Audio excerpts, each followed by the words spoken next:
you guys. I've got a bit of a sore throat, but it's okay because I have Halls cough drops, which have a pep talk in every drop.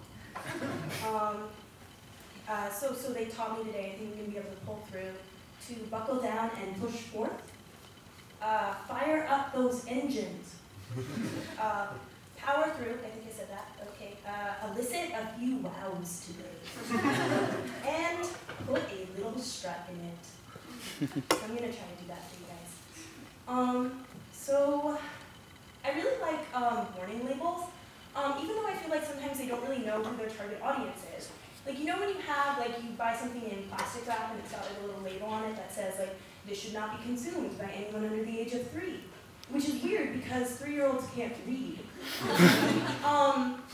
So sometimes warning labels also, they tend to convince you to do exactly what they're warning you against. I work at a grocery store and we have like a compactor. It like crushes trash and stuff. And on it is a little poster full of little pictures of things you should not do with or to the compactor. And one of them is of a person crawling inside the compactor. like as if they're going to find Narnia on the other side. Holy shit, big brother, I think I see a lion down there. And of late, like, you know, this would normally never cross my mind as like inappropriate or good or like sane thing to do, but of late I've kind of had the urge to just like go in the compactor. But that might just be because I drink on the job. So, I'm also 20. I just turned 20 yesterday. Which means I'm not a teenager anymore, which means I can't blame my bad decisions on my immaturity, and I have to start blaming it on my alcoholism. Yeah. I think it's really strange how you leave this time in your life where drinking is just this irresponsible, like, girls gone wild antic, and then you enter this beautiful era where drinking is just what you're supposed to do to get through the day. Like, oh, I'm sorry, your wife just cheated on you, your husband just passed away. Why don't I give you a fermented beverage known for making you lose consciousness and do things you'll regret? I think college is kind of about doing things you regret, but then justify many years later as a fun, informative experience. Yeah. So anyway, drunk sex is kind of one of those classic college experiences, and you know, maybe you regret it, maybe you don't. But I wanted to talk about what I feel is an unappreciated Friday night activity: drunk masturbation.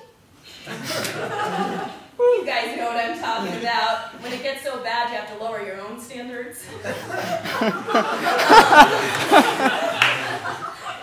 All right, so let me paint a picture for you. My typical Friday night. So there's the pregame part of the night where I pour myself a drink and then play I'm Sexy and I Know It. And there's the paces part of the night where I host a solo dance party in my room until the walls start to sweat.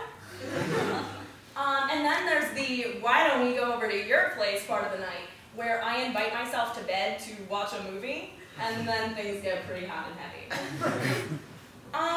So usually that's a pretty fun experience. But sometimes I wake up the morning afterwards and you know, I have to suddenly consider the consequences. You know, was a finger condom used? Did I remember to wash my hands?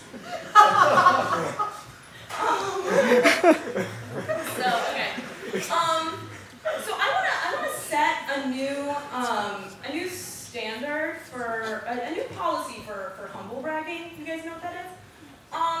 Because I feel like you should only be allowed to humble brag like once a day, because even twice is one too many. Also, I also just want to set like a general standard. Like, I feel like a lot of people on the internet just do not know how to humble brag. Like, they don't know what bragging is. I feel like if you're saying, oh my god, I remembered to feed my cat today. # humble brag. Like, that's not a brag. every day. Go home, feed your cat. Anyway, I have a little humble brag of the day to share with you guys. So last night I took a stand against racial stereotypes by not watching a porno called Asian Opium Dead More. Because it's the little things that make a difference. All right, I got one more for you guys. I feel like a lot of times, you know, like when we're growing up, we come to associate a lot of things in our childhood as like being like normal and like pretty standard, and then when we're older, we realize, oh my God, that was just like awful and not normal at all. You guys all celebrate Easter, right? Or like you know what it is.